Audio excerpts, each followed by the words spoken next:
இடம்பலம் entertainment நேயர்களுக்கு வணக்கம். நம்ம நேற்றுக்கு ஃபர்ஸ்ட் எபிசோட், அதாவது பிக் பாஸ் சீசனுடைய ஃபர்ஸ்ட் எபிசோட் பார்த்துருக்கோம். அதனுடைய ரிவ்யூவும் நம்ம கொடுத்துருக்கோம். இன்னைக்கு செகண்ட் எபிசோடுக்கான ரிவ்யூ. ஸோ தொடர்ச்சியா நேற்று நம்ம எங்க விட்டோமோ அங்கிருந்து தான் ஸ்டார்ட் பண்ண போறோம். ஸோ நான் உங்க ஹரிஷ், நம்மளோட இதை பத்தி பேசுறதுக்காக பிரியா நம்ம எழுந்திருக்காங்க. வணக்கம் ஹரிஷ். எங்க விட்டோமோ அங்க இருந்து தான் தொடர போறோம். அப்படின்னா அங்க ஒரு ஃபிஷ் மார்க்கெட் ரேஞ்சுக்கு இருக்கு அங்க. நீ இப்ப அதுல இருந்து எந்த மீனை வந்துட்டு செலக்ட் பண்ணி சொல்ல போறன்றதுதான் எனக்கு தெரியல. எனக்கு தெரிஞ்சு இந்த 2 சீசனுமே வந்துட்டு மொக்கையா இருக்குன்னாக்கா, இப்போ போன சீசன் ரொம்ப மொக்கையா இருந்ததுன்றதுனால ஏதோ ஒரு இன்ஸ்ட்ரக்ஷன்ஸ் கொடுத்துருக்காங்க போல, எல்லாம் கான்டென்ட் கொடுங்க அப்படின்னு சொல்லிட்டுங்க ஆளாளுக்கும் ஒரு பக்கம் கொடுத்துட்டு இருக்காங்க அப்படின்றது. இன்னொன்னு, நம்ம ஆரம்பத்துல இருந்து பேசிட்டு இருக்கோம், யாரையும் இமிடேட் பண்ணாதீங்க, ஃபேக்கா இருக்காதீங்க. இப்ப நீங்க இன்னோசென்ட்னா இன்னோசென்ட் தான், இன்னோசென்ட் மாதிரி ஆக்ட் பண்றதெல்லாம் வந்துட்டு ரொம்ப ஃபேக்கா தெரியும் அப்படின்றத நம்ம போன மாசம் இதோட இந்த சீசன் 9ஓட இன்ட்ரோ கொடுக்கறப்பவே நம்ம அதை தான் சொல்லிட்டு இருந்தோம். பட் நீ பார்த்தேன்னா விஜே பார்வதி ஒரு ஜாக் மாதிரி ஒரு ரோல் கொண்டு வராங்க. வியனா ஓவியா மாதிரி கொண்டு வராங்க, சௌந்தர்யா மாதிரி கொண்டு வராங்க. இதெல்லாம் எப்படி என்ன பண்றாங்கன்றது எனக்கு புரியல. சௌந்தர்யாவோ ஓவியாவான்னு தெரியல எனக்கு.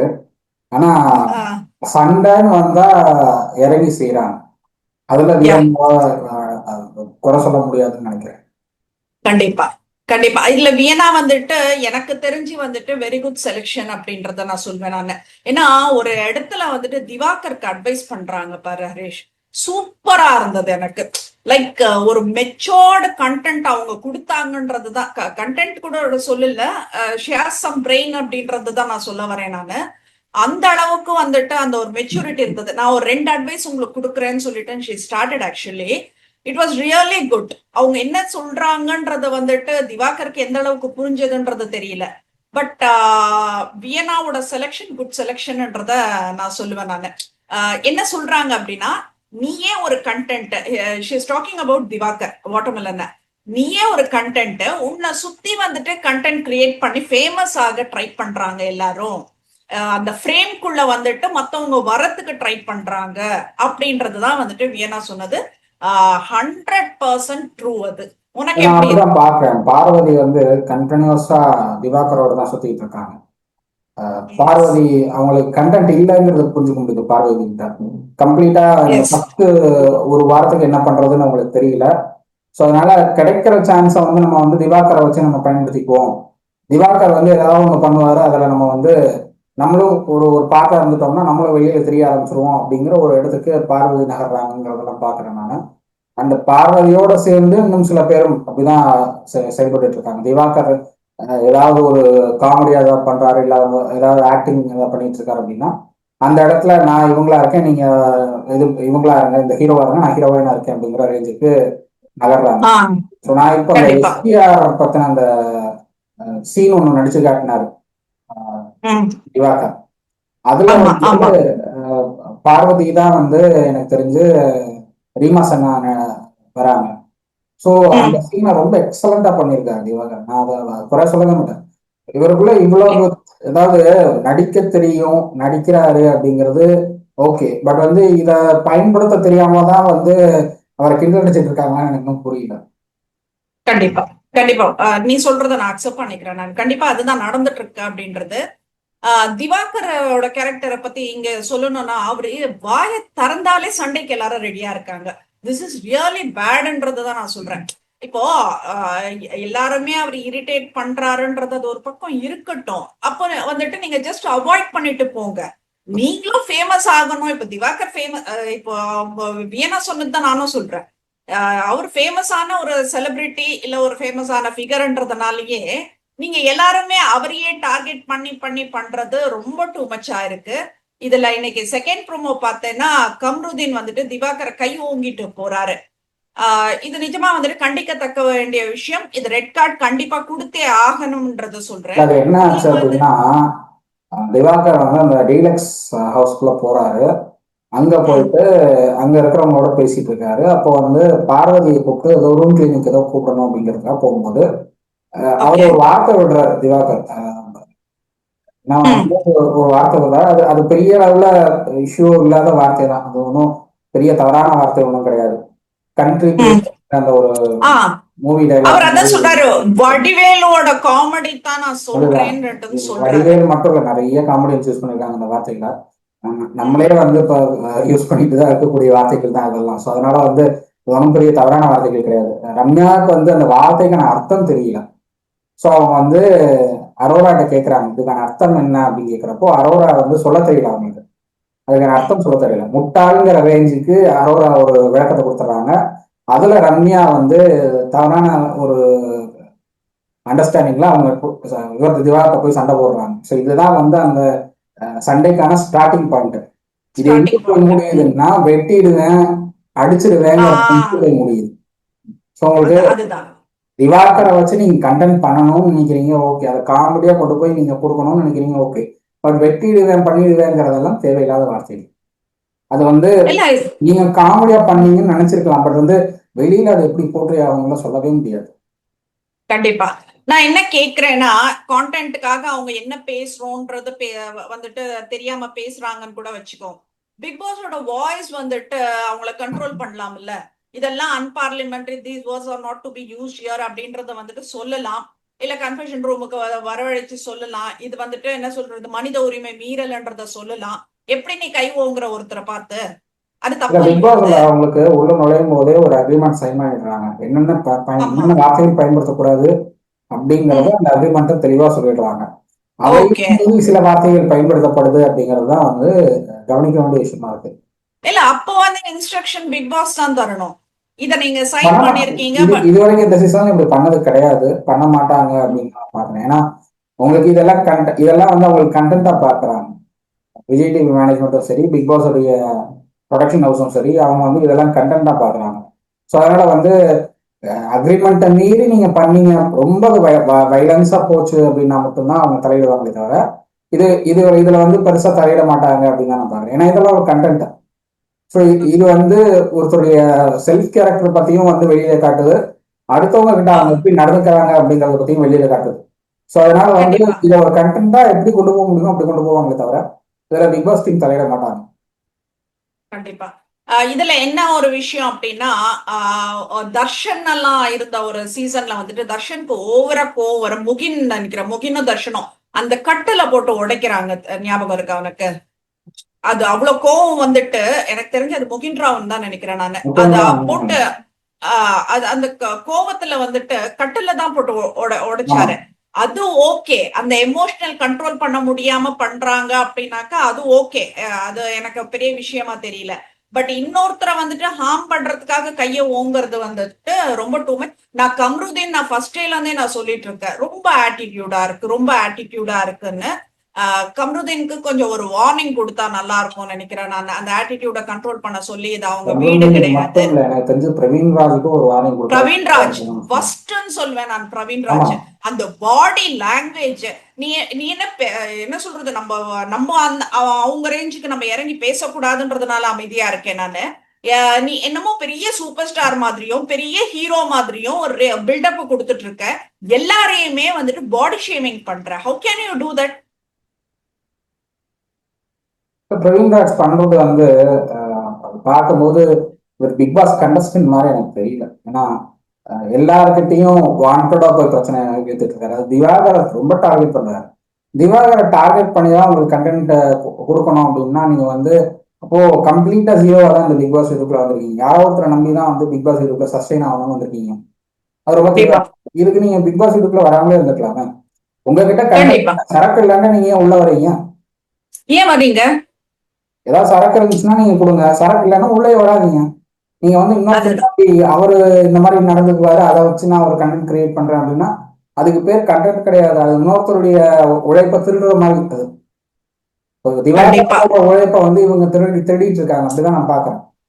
கண்டிப்பா அதுதான் நடந்துட்டு இருக்கு.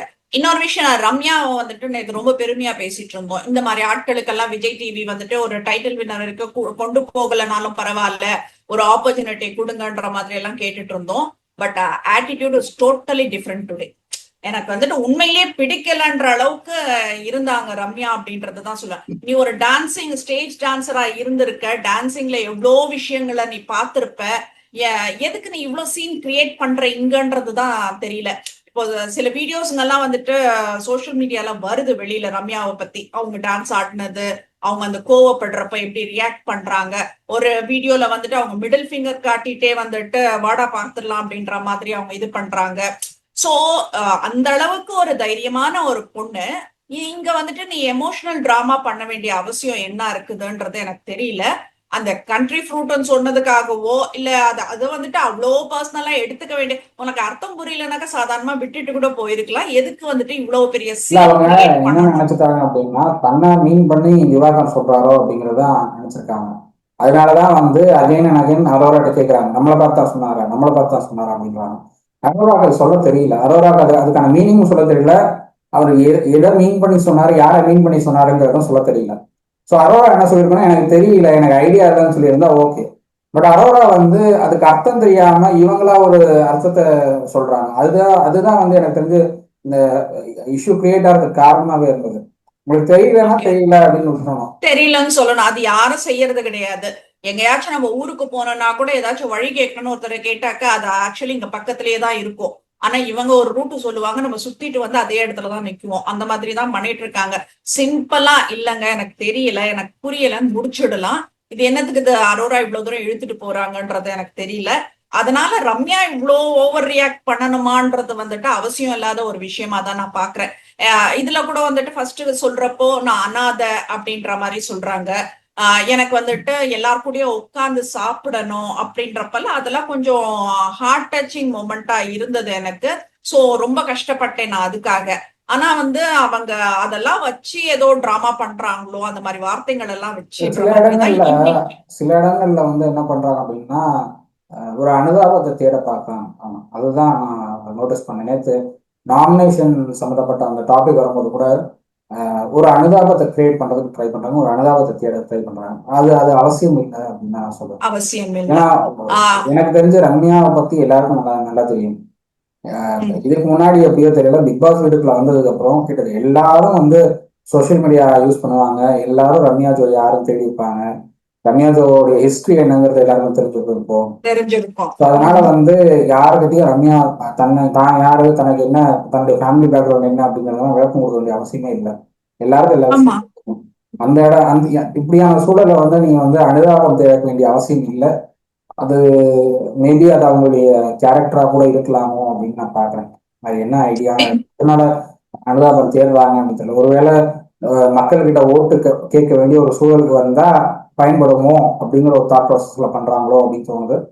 பட் அது அவசியம் இல்லை நான் பாக்குறேன். ஏன்னா மக்கள் வந்து அனுதாபத்தை பார்த்து ஓட்டு போடுற ஆளுங்க கிடையாது. கிடையாது. நீ என்ன கொடுக்குறியோ அதை வச்சுதான் வந்துட்டு அவங்க ஓட்டு போடுறாங்க. அதை மறந்துட்டாங்கன்னு நினைக்கிறேன் ரம்யா. ரம்யா வந்துட்டு எனக்கு இப்ப நேத்து பார்த்ததுக்கும் இன்னைக்கு பாக்குறதுக்கும் ஃபர்ஸ்ட் டே வந்த அன்னைக்கு பார்த்ததுக்கும் நிறைய வித்தியாசங்கள் எனக்கு தெரியுது ரம்யா கிட்ட. ஷிஸ் ஃபேக்ன்றது தான் நான் சொல்லுவேன் நானு. எல்லாமே வந்துட்டு எனக்கு டிராமா மாதிரி தான் தெரியுது. எப்படி ஒருத்தர் அனாதன்னு சொல்ல முடியும்? ரெண்டு சிஸ்டர்ஸ் இருக்காங்க, பசங்க இருக்காங்க, எப்படி ஒருத்தர் அனாதன்னு சொல்ல முடியும்? அப்பா அம்மா இல்லைன்னா தான் அனாதன்னுட்டுன்னு சொல்லிப்பாங்களா? எனக்கு அதாவது தெரியல. அதான் தனியா வாழறது, தனியா இருங்க அப்படிங்கிறதுனால அதை மீன் ஆஹ் பண்ணி சொல்றாங்கன்னு தான் நினைக்கிறேன். அது சொல்ல தெரியல அவங்களுக்கு ஆக்சுவலா. அது இனிமே வந்து தெளிவான வார்த்தைகளை முன்வைக்க முடியல அவங்களால. அதுதான் நான் பாக்குறேன். இல்ல நேத்து நான் எந்த அளவுக்கு நான் ரம்யாக்கு சப்போர்ட்டிவா இருந்தனோ இன்னைக்கு நான் டோட்டலா ஆப்போசிட்டா இருக்கேன். அந்த பாடி லாங்குவேஜ் கூட எனக்கு சுத்தமா பிடிக்கல இன்னைக்கு எல்லாம் பார்த்ததுல ரம்யாவோடது. சோ எனக்கு தெரிஞ்சு ரெண்டாவது ரம்யாட்ட ரம்யாவும் சரி, அரோராவும் சரி, வியனாவும் சரி, அவங்களோட ஆட்டிடியூடும் கொஞ்சம் அதிகமா இருக்கிற மாதிரி இருக்கு. ஏன்னா உங்களுக்கு டீலக்ஸ் இது ஹவுஸ்னா ஒருத்தருடைய சுய என்ன சொல்றது, செல்ஃப் இதை வந்து நீங்க ரொம்பவே சோதிக்கிற அளவுக்கு நீங்க இதை பண்ணியே ஆகணும்னு ஆர்டர் போடுற அளவுக்குலாம் அந்த அந்த அந்த அளவுக்கு போக வேணாங்கிறேன். நீங்க அந்த அளவுக்கு போறப்போ அது என்ன ஆகும்னா, சுய கௌரவத்தை அது என்ன சொல்லுவாங்க, அஹ் என்னுடைய நான் இதெல்லாம் பண்ண மாட்டேன் அப்படிங்கிற ரேஞ்சுக்கு பார்வதி எல்லாம் அந்த அந்த மாதிரி ஒரு சூழலுக்கு தள்ளுது. ஓகே. சுயமரியாதை இழந்து ஒரு விஷயத்த பண்ண வேணாம் அப்படிங்கிற இடத்துக்கு பார்வதி நகர்றாங்க. So okay. அந்த சுயமரியாதை இழக்கக்கூடிய அளவுக்கு அந்த மாதிரி ஒரு சுச்சுவேஷன் ஏற்படாத அளவுக்கு பாத்துக்கிறாங்கன்னா ஓகே. பட் இவங்க காட்டுற ஆட்டிடியூட் எல்லாம் ரொம்ப அதிகமா இருக்கு. இப்போ இந்த வாரம் நீங்க டீலக்ஸ் ஹவுஸ்ல இருக்கலாம், அடுத்த வாரம் நீங்க வந்து நார்மல் ஹவுஸ்க்கு வந்துடலாம். நார்மல் ஹவுஸ்ல இருந்து ஒரு 6 பேரோ 5 பேரோ வந்து ரொட்டேஷன் மோட்ல அந்த பக்கம் போறதுக்கான பாசிபிலிட்டி இருக்கு. சொல்லவே ஆமா முடியும். இன்னைக்கு ஆமா. இப்ப ரன்னர் இந்த இருக்கிறாங்க. நாமினேஷன்ல வர நாங்கெல்லாம் வந்து ஆரம்பத்துல வந்த உடனே ப்ளூ பேட்சோட தான் உள்ள வந்திருக்கோம். கடைசி வரைக்கும் இந்த ப்ளூ பேட்சோட நாங்க இந்த சூப்பர் டீலக்ஸ் ஹவுஸ்ல தான் இருக்க போறோம் அப்படிங்கிற ஒரு வார்த்தையை சொல்றாங்க ரம்யா. பட் வந்து அது உண்மை இல்லை அப்படின்றத அவங்க எப்போ புரிஞ்சுக்க போறாங்கன்னு தெரியும். அதுதான். இந்த மாதிரி விஷயங்கள் எல்லாம் புரியறதில்ல அவங்களுக்கு. ஆனா வந்து சம்மந்தம் இல்லாத விஷயங்கள் எல்லாம் பிரச்சனை பண்ண எனக்கு அந்த பாடி லாங்குவேஜ் தான் பிடிக்கல. இன்னொன்னு அதே மாதிரி ஒரு ஃபேக்கா இல்ல ரொம்ப ஆட்டிடியூட் காட்டுற ஒரு கேரக்டர் யாரு அப்படின்னா த கிரேட் கிரேட் ஸ்விம்மர். எனக்கு ஃபர்ஸ்ட் வந்துட்டு ஒரு மீனவ இனத்துல இந்த மீனவ பெண்ணு என்ன சொல்றது கடல்ல என்ன கடல் கன்னி இந்த மாதிரி எல்லாம் ஒரு இமேஜினேஷன் இருந்தது அந்த பொண்ணு மேல. பட் இந்த 2 டேஸ்ல நான் பாக்குறப்போ ரொம்ப ஆட்டிடியூட் இருக்கிற மாதிரி தெரியுது. ஒரு மாதிரி நக்கல் பண்றது, நையாண்டி பண்றது, மத்தவங்களை வந்துட்டு டவுன் பண்றதுல எல்லாம் ரொம்ப ஜாஸ்தி பண்ணிட்டு இருக்காங்க.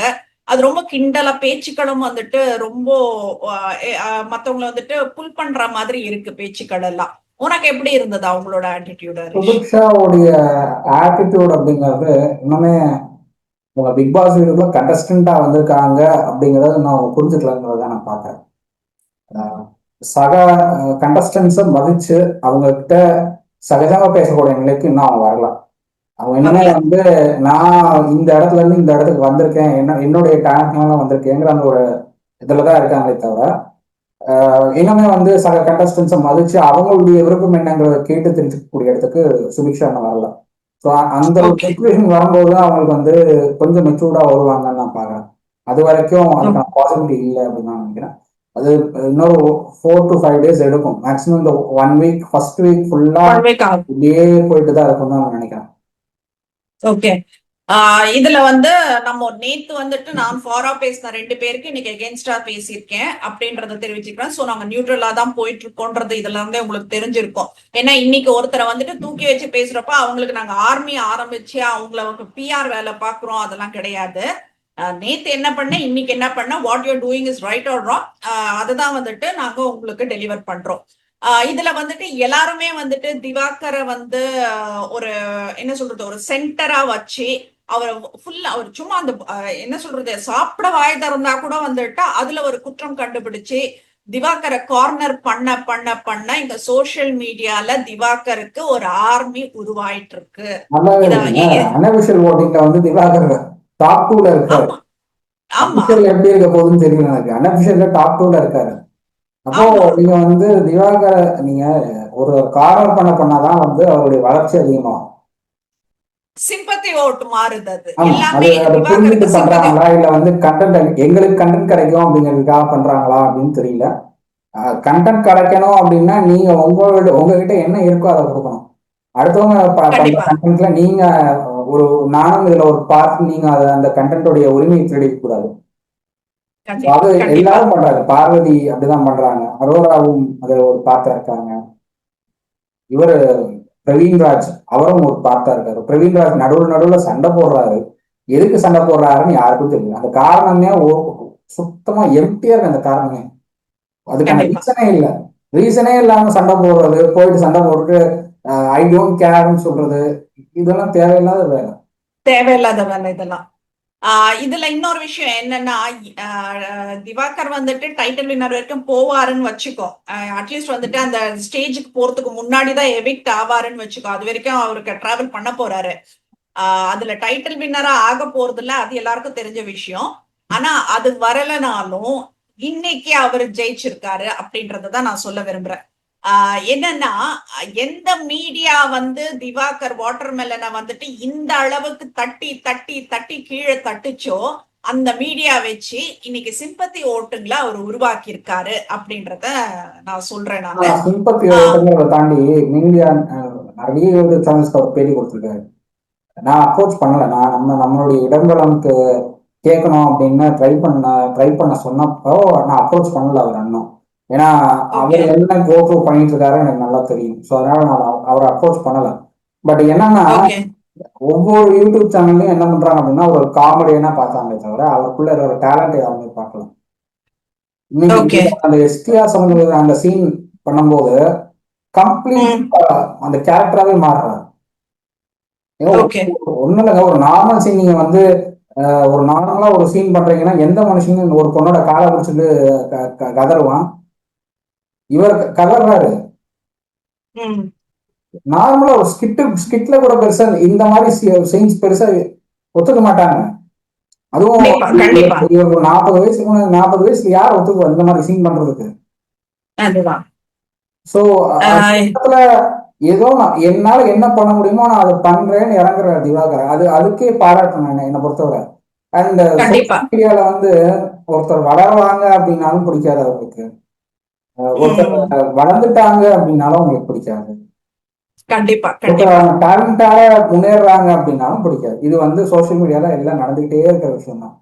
குமாபட்டி விஷயத்துல கூட அந்த குமாபட்டி அந்த அந்த நபருடைய விஷயத்துல கூட இதான் நடந்துட்டு வந்தது. ஸோ கண்டிப்பா. சோசியல் மீடியால தன்னை மீறி யாரும் வளரக்கூடாதுங்கிற ஒரு தாட் ப்ராசஸ்ல பல பேர் இருக்காங்க.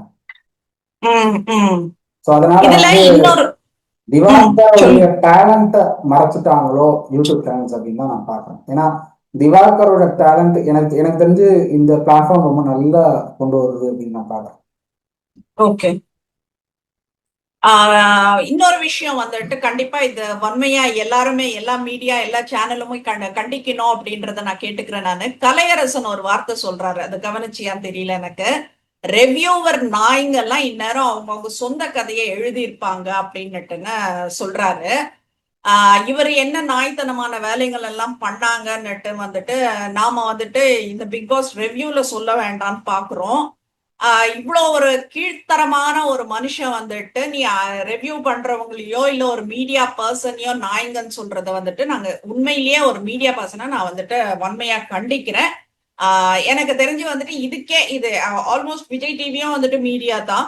சோ அவங்களையும் சொன்ன மாதிரி தான் நாய்ங்கன்னு சொல்லிட்டு இப்போ அவங்களும் இவர் வந்து கலையரசன் வந்து உள்ள போயிட்டார், பிக் பாஸ் உள்ள போயிட்டாரு. பட் ரிவ்யூவர்ஸ் இல்லாம இவரால் வந்து ஷைன் பண்ண முடியாது.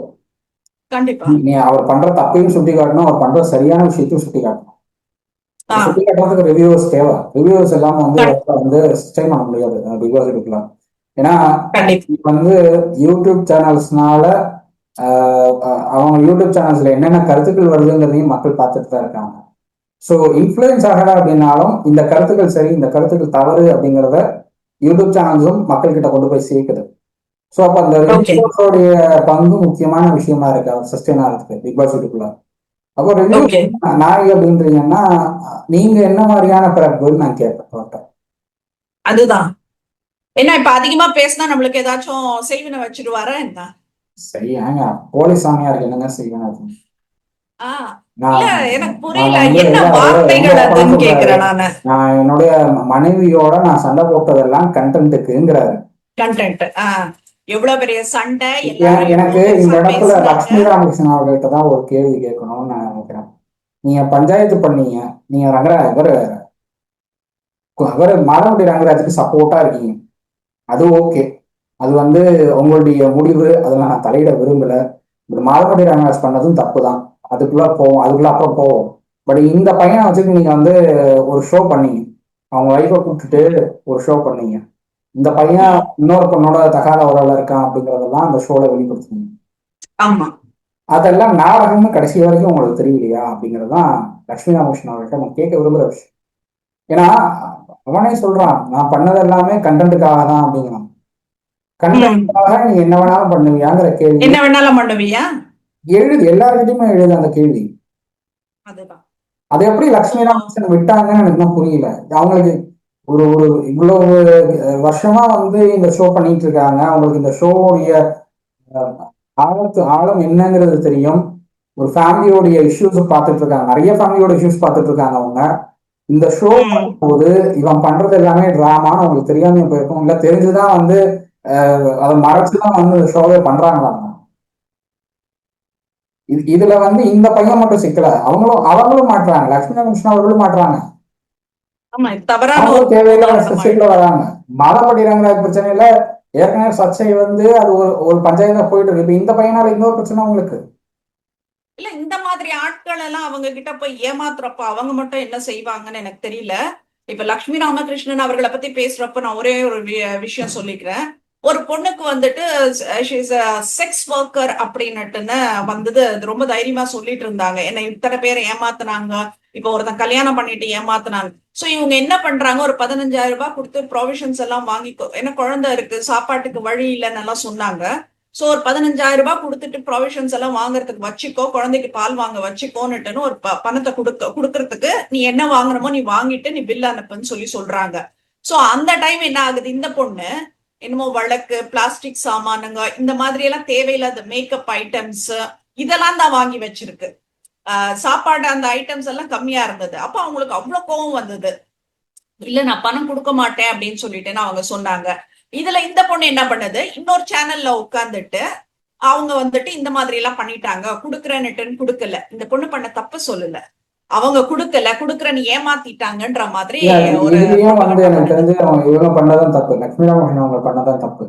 நீங்க வந்து அந்த அந்த பெண்ணை வந்து சரியான பாதை கூட்டிட்டு போறீங்க அப்படின்னா ஒரு ரீஹாபிலேஷன் சென்டருக்கு அனுப்பிடணும். அந்த பொண்ணை மறுவாழ்வு மையத்துக்கு அனுப்பியிருந்தாங்கன்னா அந்த பொண்ணுடைய லைஃபும் மாறி இருக்கும், உங்களுக்கும் அது ஒரு பெரிய சர்ச்சையா வந்து முடிஞ்சிருக்காது. ரெண்டாவது, நீங்க இன்னைக்கு 15,000 20,000 பொருள் வாங்கி கொடுத்துறீங்க, லைஃப் டைம் அந்த பொண்ணு என்ன பண்ணணும்?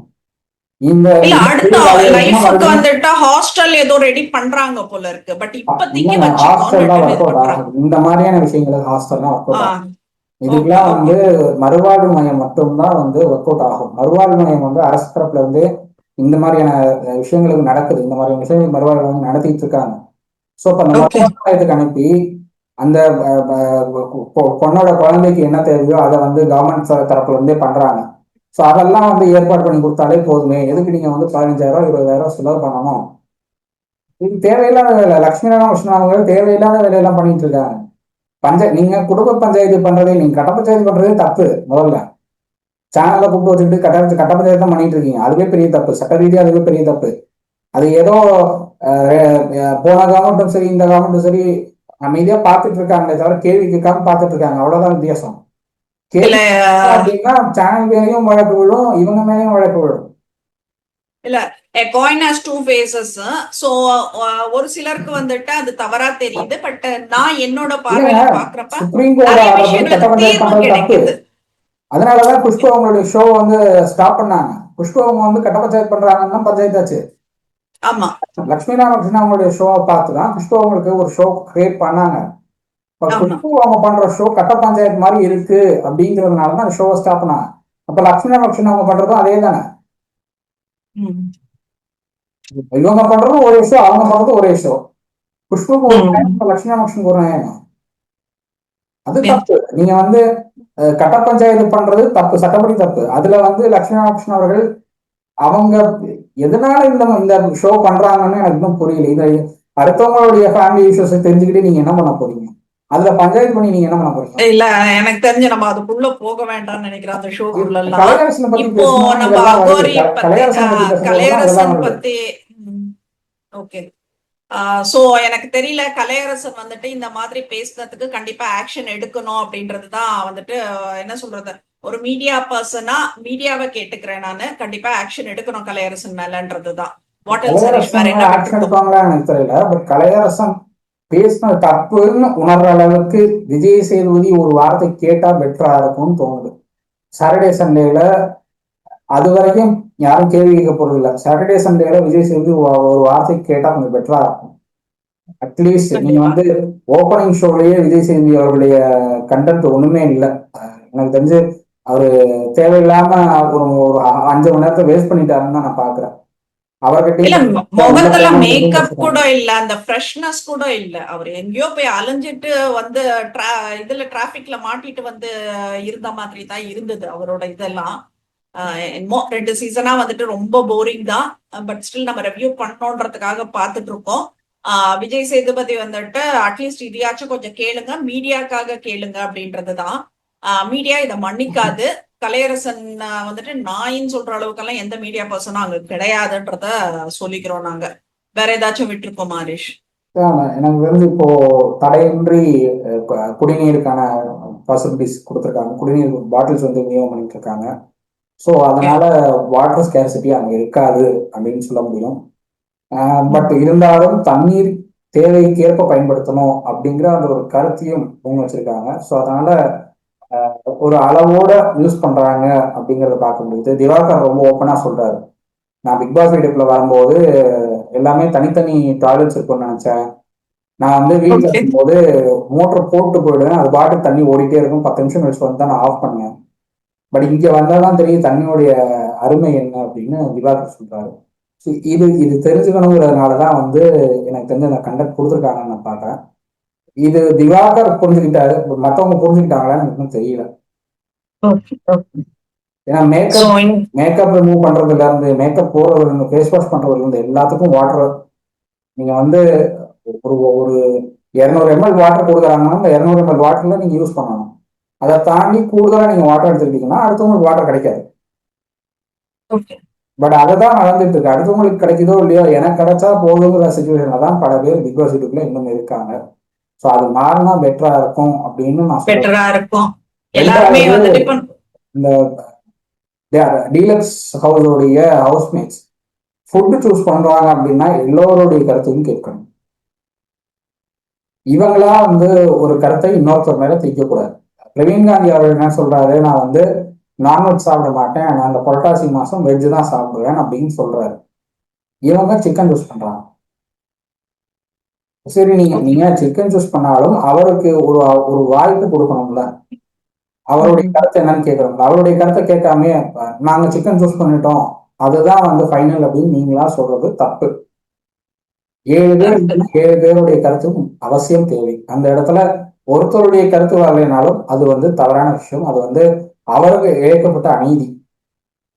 ஸோ அந்த இடத்துல பிரவீன் காந்தி அவருடைய கருத்தையும் கேட்டுட்டு டிசைட் பண்ணியிருந்தா நம்ம பெட்டரா இருந்திருக்கும். பட் நான் அட்ஜஸ்ட் பண்ணிக்கிறேன் அப்படிங்கிறாரு அவரு. நான் அட்ஜஸ்ட் பண்ணிக்கிறேன், ஒன்றும் பிரச்சனை இல்லை அப்படிங்கிற. அட்ஜஸ்ட் பண்ணிட்டு போறது ஒன்றும் தப்பு இல்லை. பட் வந்து இதே விஷயம் மறுபடியும் மறுபடியும் கண்டினியூ ஆச்சு அப்படின்னா அந்த டீலக்ஸ் ரூம்ல இருக்கிற 7 பேர் மேல, 7 பேர் மேலேயும் அது ஒரு பிளாக் மார்க் மாதிரி வந்து போயிடும். ஸோ அதனால வந்து இனிமேலாவது கொஞ்சம் எல்லாருடைய கருத்துக்கும் கொஞ்சம் மதிப்பு கொடுத்தா பெட்டரா இருக்கும் அப்படிங்கிறது தான் சொல்ல விரும்புறேன். கண்டிப்பா. சோ இன்னைக்கு பார்க்கலாம் என்ன நடக்குதுன்னுட்டுன்னு. எப்படியோ நாளைக்கு மத்தியானம் தான் நம்ம வந்துட்டு அகைன் ரிவ்யூ பண்ண போறோம். சோ அதுக்குள்ள எனக்கு ஏதாச்சும் தெரிஞ்சு இப்போ மாற்றங்கள் இருக்கா? வரைக்கும் பெரிய அளவுல கண்டென்ட் எதுவுமே இல்ல. திவாகர் கொடுக்கறது இல்ல. மட்டும் இருந்துட்டு இருக்கு. ஆமா, திவாகர்து மட்டும் தான் இருக்காங்க. மத்தவங்க எல்லாம் வந்துட்டு தப்பா மிஸ்யூஸ் பண்றாங்க. லைக் பிக் பாஸ் ஷோவையே வந்துட்டு மிஸ்யூஸ் பண்றாங்கன்ற மாதிரி தான் நான் சொல்லுவேன். அந்த பாடி ஏன்னா அப்பதான் பேச லாங்குவேஜஸ், ஆரம்பிச்சிருக்காங்க. ஆட்டிடியூடு. ஆஹ் அப்சரா அப்பதான் பேச ஆரம்பிச்சிருக்காங்க. அப்சரா வந்து திவாகர் கூப்பிட்டு பேசினதாகட்டும், வியனா திவாகர் கூப்பிட்டு பேசுறதாகட்டும், எல்லாமே வந்து பாராட்ட வேண்டிய விஷயம். ஏன்னா 2 பேரும் அவங்களுடைய கருத்துக்களை வந்து ரொம்ப அழகா, இன்னும் சொல்ல போனா மெச்சூர்டா முன் வச்சிருக்காங்க. திவாகருக்கு அது புரியுற அளவுக்கு புரிய வச்சாங்க. நம்ம வந்து ஒரு ஒரு கருத்தை சொல்லிட்டு போயிடலாம், பட் அதை வந்து கேட்கறவங்களுக்கு புரியணும். அந்த புரிய வைக்கிற விஷயத்த 2 பேரும் அழகா பண்ணிருக்காங்க. அதுதான் நான் பாக்குறேன். பார்வதி கிட்ட அந்த ஒரு விறுவிறுப்பு இருக்கு, பட் வந்து கண்டென்ட் இல்லை. நம்ம ஏதாவது பண்ணணும் அப்படிங்கிற அந்த ஒரு தாட் ப்ராசஸ் இருக்கு, கண்டென்ட் இல்லை அவங்ககிட்ட. ஸோ அதனால அந்த கண்டென்ட் இல்லாத வரை பார்வதி வந்து எனக்கு தெரிஞ்சு திவாகர் பின்னாடியே தான் சுத்துவாங்கன்னு நினைக்கிறேன். பார்க்கலாம் எப்படி போகுதுன்னு பார்க்கலாம். பார்ப்போம். நாளைக்கு என்ன நடக்குதுன்னு பார்த்துட்டு நம்ம பேசுவோம். நாளைக்கு என்ன நடக்குதுன்னு பார்க்கலாம். நன்றி.